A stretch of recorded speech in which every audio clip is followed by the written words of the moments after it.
Heya Cryptozens, welcome back to the Crypto Overnighter. My name is Nikodemus and we do crypto news analysis nightly at 10 p.m. And keep in mind, none of this should be considered financial advice. And it's Wednesday, February 15th, 2023. And, as promised, we heard from the SEC today on a proposed rule change. This change would push investment advisors to look for storage solutions outside the crypto industry. So now this rule is being proposed. It would change the agency's existing rules around investment advisors. Under this proposal, investment advisors would have to keep their clients' funds with what they're calling a qualified custodian. And honestly, I don't see what makes them qualified to custody crypto, but we'll get to that. Now, if that's approved, then that's a new safeguarding requirement for any assets investment advisors are entrusted with, which means crypto. And crypto was called out in the preview remarks, so you can't say it's like they forgot about it. Quote, "Make no mistake, based upon how crypto platforms generally operate, investment advisors cannot rely on them as qualified custodians." Now currently, most people who don't custody their own funds generally rely on trading and lending platforms as a place to park their crypto. But as you heard just now, they're not considered qualified custodians under this proposed rule. So according to SEC regulations, the only qualified custodians are chartered banks and trusts, broker-dealers registered under the SEC, and a futures commission market registered with the CFTC. None of these entities are what I think of when I think crypto custody. And yes, I know the rules are written to include more than just crypto, but it still includes crypto. And make no mistake, this is intentional. Gary Gensler wrote, "Though some crypto trading and lending platforms may claim to custody investors' crypto, that does not mean they are qualified custodians. In return for being the only regulated financial institutions trusted with people's money, these qualified custodians will be subject to independent audits. And those audits better show that they segregated their customer assets into accounts under the customer's name." And this just follows a string of events designed to cut the crypto industry off from the financial industry. Look at the crypto banks, Signature Bank, Silvergate, Custodia. Even Paxos had a provisional bank license. Without passing a single law, it seems that Chair Gensler is determined to choke the life out of crypto by starving it of money. Now, a couple of places may have slipped through the cracks, at least for now. Anchorage Digital is a crypto-oriented trust regulated by the Office of the Comptroller of the Currency. And then there's the state-chartered banks like the crypto banks of Wyoming. The SEC is putting a 60-day comment period on this one. Expect the crypto community to respond, and I will bring that response to you as it happens.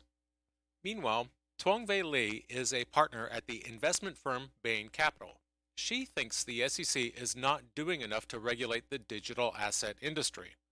According to Lee, the agency mainly relies on enforcement actions to regulate. And she knows the SEC because she is a former chief counsel for the SEC's Office of Legislative and Intergovernmental Affairs. And she shared her views on the first mover on CoinDesk TV on Tuesday. She commented on the $30 million settlement between the SEC and Kraken. Lee said that the SEC doesn't only tell us what's not compliant, but they also don't tell us what they consider to be compliant. Kraken will close its staking platform to the U.S. customers due to the settlement with the SEC. Lee mentioned Kraken's case and said that there are still some questions about the SEC's stance on staking services. It's not clear if other types of staking services, like self-staking and decentralized staking, would follow the SEC's guidelines. According to Lee, we can't know everything we need to know about the SEC's guidelines just from one enforcement action. Even multiple enforcement actions won't provide a full picture. Lee said that we can only learn so much from the SEC's action against Kraken, and it may not be applicable to other staking service providers. The SEC notified Paxos that it would sue them for selling an unregistered security called Binance USD. Paxos disagrees with the SEC's claim, saying that the token is backed one-to-one, and there's some confusion between the two variants of BUSD, because one is backed by Paxos, and that's held one-to-one, and then there's one on Binance that hasn't always maintained its peg. Lee said that the SEC may be using a different test, the Reeves test, to evaluate the BUSD stablecoin instead of the securities definition of the Howey test. Lee said that the enforcement actions are specific to particular situations, so it can be hard to know how to apply them to other cases. It's hard to know which facts are relevant to which Howey factors without a full analysis. Now, I think in the case of the Reeves test, I expect a lot of it is going to come down to the definition of the word pay, because blindly applying securities laws to digital assets without considering the technology's potential could kill things like staking, according to Lee. She said it's not easy to comply with the SEC's regulations. It's not just a matter of filling out a form on the SEC's website. She said, when it comes to staking services, there are complex questions about custody that makes it difficult to apply federal securities laws. Staking services involve providers taking customers' cryptocurrency and doing things with it. Now, we've watched as U.S. financial regulators have tried to control cryptocurrency using enforcement actions. There's a crypto advocacy group called the Blockchain Association, and the Blockchain Association has a policy expert. This policy expert says that regulators are limited in this by the law. That expert is, of course, Jake Chervinsky. He is the Chief Policy Officer for the Blockchain Association, and he shared his opinions about crypto policy on Twitter on Valentine's Day. In fact, he wrote a lengthy thread about it. He pointed out that both the Securities Exchange Commission and the Commodity Futures Trading Commission lack the power to fully regulate cryptocurrency. Chervinsky thinks that reaching an agreement on crypto legislation is improbable. He believes this is because of the differences between House Republicans and Senate Democrats. He criticized the SEC and the CFTC for letting their reach exceed their grasp. He thinks that they did this to accomplish their goals without involving Congress. Now, without involving Congress is a really horrible reason for a regulator to act. Chervinsky suggested that the crypto industry should stay calm. This is after recent actions from the SEC, who he called crypto's chief antagonist. It's his position that the crypto industry can advocate for positive policy changes through litigation. He explained that the judicial system has a crucial function in creating policy. Chervinsky noted that this function has been disregarded. The SEC is conducting an investigation into Coinbase. This investigation is comparable to the one that led to Kraken's settlement. Coinbase's CEO and co-founder Brian Armstrong has a more determined position. Armstrong believes that removing crypto staking would be a net negative for the United States. On February 12th, he stated on Twitter that Coinbase's staking services are not securities. He also said that the company would defend this position in court if necessary. Other legal decisions by judges set legal precedents. If a similar case was brought to a court and a judge determined that Coinbase's staking services were not securities, it could become a precedent. Other crypto companies could use this as a part of their defense in similar situations. Now, on February 13th, the Blockchain Association filed a legal document in the U.S. Securities Exchange Commission case against Ishan Wahi and others. They want the case dismissed because they think the SEC went too far. This trial is in the U.S. District Court of Western Washington. It's about insider trading of 9 tokens that the SEC still thinks are unregistered securities. The amicus curiae brief called the case the latest salvo in the SEC's strategy of regulating digital assets. The SEC said that the 9 tokens were securities without any previous findings. The brief argued that the SEC is confusing tokens with investment contracts, and that tokens are simply software. The SEC claims that the tokens were sold as part of an investment contract. This brief disputes that claim. This brief does not talk about the major questions argument of the defendants. It only mentions a Supreme Court case, West Virginia versus the EPA. Now, this case established that the major questions doctrine only applies when federal agencies exercise power beyond what Congress has authorized. Now, we were just talking about the SEC doing that exact thing. This doctrine applies when the exercise of such power is highly consequential. The brief pointed out that 3 potential harms from this case to the blockchain industry and the public. First, The creators, holders, and users of the tokens in question are not defendants in the case, and as a result, they have no means to challenge the SEC's statements. According to the brief, historical trends suggest that the case will be settled instead of going to trial. This means that the SEC has a good chance of making the allegations without being held accountable for them. The brief claims that the SEC is taking advantage of this situation. The brief pointed out a second potential harm from the SEC's case. This case may cause exchanges to think twice about listing the tokens. This could have a chilling effect on the blockchain industry. The SEC's classification of a token as a security could reduce its value and impede its trading on secondary markets. The SEC's actions could also interfere with technological progress. And the brief made a final claim of potential harm with the SEC's actions. According to the brief, market participants cannot determine what is a security and what is not. And the problem is, the SEC has not been forthcoming in answering these questions. They want you to come in and sit down so they can write you a $30 million fine.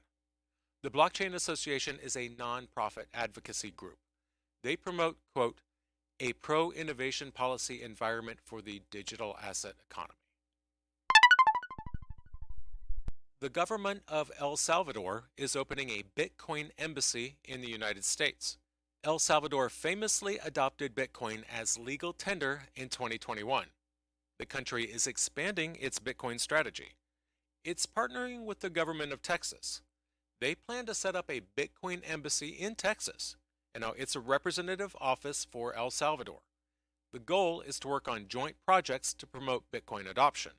The Salvadoran ambassador to the United States is Milena Mayorga. Now, she announced some news and was on Twitter. This happened on February 14th. Milena Mayorga had a meeting with Joe Esparza. Joe Esparza is the Deputy Secretary of State for the government of Texas, and they discussed two things. One was the opening of the second Bitcoin embassy, and the other was the expansion of commercial and economic exchange projects. El Salvador opened the first Bitcoin embassy a few months ago. It was in Switzerland's city of Lugano, and this was in October of 2022. El Salvador and Switzerland are both pro-crypto jurisdictions, and they started working together. They want to establish a physical governmental presence. The goal is to promote cooperation in education and research related to Bitcoin. Now, Samson Mao used to be the chief strategy officer at Blockstream, and he said something about Bitcoin indices. He said that they're the next step for nation states and cities to adopt Bitcoin. Initiatives like this imply cooperation between countries. They work together to develop new initiatives. One of these is establishing alliances between places that have adopted Bitcoin. Texas lawmakers are reportedly considering a new bill. It calls for a master plan. The goal is to expand the blockchain industry in Texas. They want to turn Texas into the crypto capital of the world. They have some proposals. One of them is a tax-free shopping with Bitcoin. This news comes amidst these developments. Texas is a crypto-friendly U.S. state. It's passed laws that adapt commercial laws to blockchain innovation and digital asset regulations. Texas is home to some of the largest Bitcoin miners in North America. Major mining companies like Riot Blockchain and Core Scientific operate in the state. And recently, when the IMF visited El Salvador, they said the country should think again about increasing their use of Bitcoin. People in the community didn't like what IMF said, and they made their criticism known. Crypto community members reacted to the IMF's suggestion about El Salvador and Bitcoin, saying it was just FUD. Others thought it was actually good news for Bitcoin. People went to social media to share their feelings about the IMF's efforts to discourage El Salvador's Bitcoin plans. Someone in the community tweeted about the IMF. They said the IMF was trying to scare other countries. The IMF does not want others to follow El Salvador's example and start using Bitcoin. And part of that could be because Bitcoin could help close some central banks. To be sure, El Salvador's success with Bitcoin has inspired other countries. Brazil is one of them. They recently approved a law that allows crypto as payment. The Brazilian president signed the bill on December 22nd, 2022. The law is expected to be enacted before the third quarter of this year. However, unlike El Salvador, the law doesn't make Bitcoin and other cryptocurrencies legal tender. They will only be recognized as a means of payment. Another person in the crypto community commented on the IMF's suggestion. They pointed out some inconsistencies. For example, the IMF said El Salvador's GDP is expected to grow. Despite this, they recommend giving up Bitcoin over economic risks. Now, another person called the IMF suggestion FUD. They think that Bitcoin will keep going no matter what. But I've heard others say that this is actually a bullish sign for Bitcoin. They believe that the IMF's influence on the developing world is weakening. El Salvador has big plans for Bitcoin. The president announced on November 17th that he would buy 1 Bitcoin daily. On January 11th, the country made a legal framework for a Bitcoin-backed bond called the Volcano Bond. This bond will help pay off sovereign debt and fund the building of Bitcoin City. Now, Bitcoin has had some recent developments of late. On February 14th, the average block size reached a new record. This followed the creation of Bitcoin's non-fungible token protocol called ordinals. As Bitcoin's capabilities and users grow, it becomes stronger in a world with an inflating fiat economy. And I want to thank you, my listeners, because when you stop listening, I will stop talking. If you enjoyed tonight's show, then please like, follow, subscribe, leave a rating or review. In the meantime, we'll see you tomorrow night.